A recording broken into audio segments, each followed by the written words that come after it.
For my intervention project for the 601 class this semester, I chose to look at the intervention, does music increase motivation in my KHP volleyball class?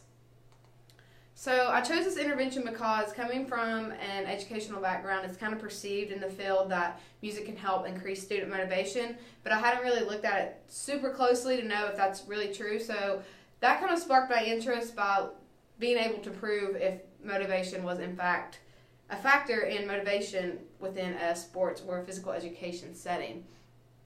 I was thinking kind of outside the box, like what I could do, and with my KHP class, so I kind of incorporated music into the class a little bit before, and they were super receptive, so I was kind of like, okay, so let's try this out and see kind of where it goes.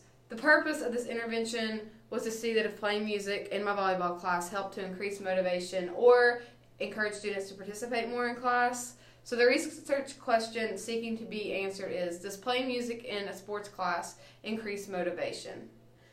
You might be thinking, why is this important? I kind of wanted to do this intervention so it can help other TAs know how or have a way to increase motivation in their classrooms, or even if you're a regular teacher, it kind of helps see and prove if music does increase motivation. So you'll be able to enlighten or lighten the mood of the class and have students enjoy themselves more in class with music if this is effective.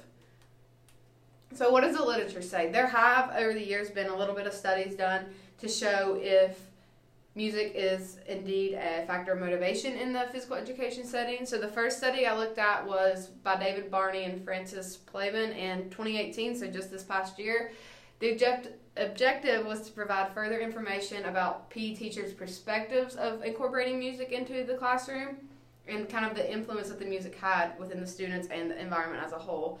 So they used qualitative methods, and the transcripts were then coded for the results, and the results revealed 4 themes. These were classroom management, student learning, class climate, and music as a motivational tool, which is what I was looking at in my specific intervention. According to the teachers, the results turned out that it was perceived that students increased motivation due to the transcripts being coded. This is what this study received out of this. The second study by Sarscandy in 1991, so we're kind of looking at this from a different decade, way before 2018. The source states that the students' attitudes of physical education are influenced by the overall atmosphere of the teacher and learning environment. So those two kind of play hand in hand, as you know, if you come from an education background. Students want to participate in the things that they're going to be successful in, so that's why it's important to explore ideas that foster increased motivation within that classroom, because if they are good at something, they're going to want to be able to, or if they're good at something, they're going to want to do that more because they are succeeding at it. So this source discusses specifics to using music as a motivational tool in the classroom. It's incorporating music not as just a motivational tactic, but also as a classroom management strategy too. So that helps to create that classroom climate that we were talking about. So the third study was done in 2014, so we're jumping back up closer to 2018 like the first study.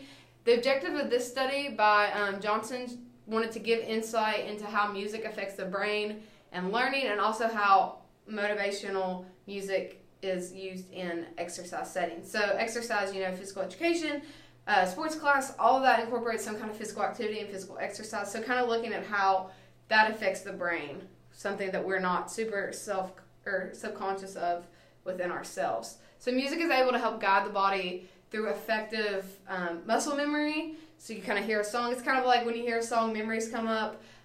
Same thing with your muscles. Kind of, it can help influence the same kind of routine within your body.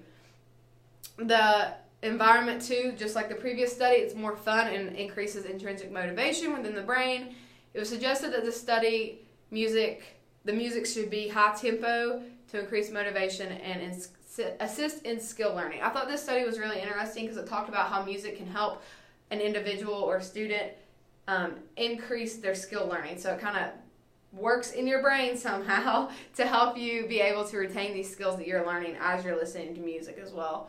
So we can conclude that this literature doesn't really sway in one way or another. It kind of suggests that music may increase motivation, but there's not really any numbers that you can apply. So due to this and just what I've taken from these studies, my hypothesis is that playing music in the classroom will increase student motivation. So here's what I did. I took these students in my KHP volleyball class and gave them a pre-survey and a post-survey. The pre-survey is the day that I had them play regularly without music, and the post-survey is the day that I had them play with music. The first day, I had them fill out the survey after the class, and then the second day, the same thing, had them fill out the survey after class. They didn't really know what they were doing or what was being tested. I just kind of told them, hey, you guys need to fill out this study for me at the end of class, and we're going to do it again the next day. So I ended up having 14 participants in this class, so not a very large sample size. These students previously signed up to take my KHP volleyball class, so that's kind of how they got put in here. They didn't really choose. It was kind of like an involuntary thing. These students age from 18 to 23 years old, and they vary in sex and ethnicity. So, like I said, I administered the surveys, the pre-survey after the day with no music, and the post-survey, the day with music. I used the PACES scale, physical activity enjoyment scale, kind of a modified version to look more at the attitudes and the motivation being increased or decreased within the students between the 2 days. This survey had 18 items. They were scored from 1 to 5, so depending on how much they agree with the statement or how much they disagree with the statement. These items included things such as I felt motivated today, I enjoyed class, I had a positive attitude, things along these lines. So there's positive and negative statements, and they were scored accordingly to that. So after administering the pre-survey and the post-survey, I added or totaled up all the scores for each student and ran the descriptives for each of those, which the mean and the median and the mode, and then ran a t-test with that. Figured a t-test was best suited because I am comparing 2 different groups, but they were the same people, so that was best suited for this data.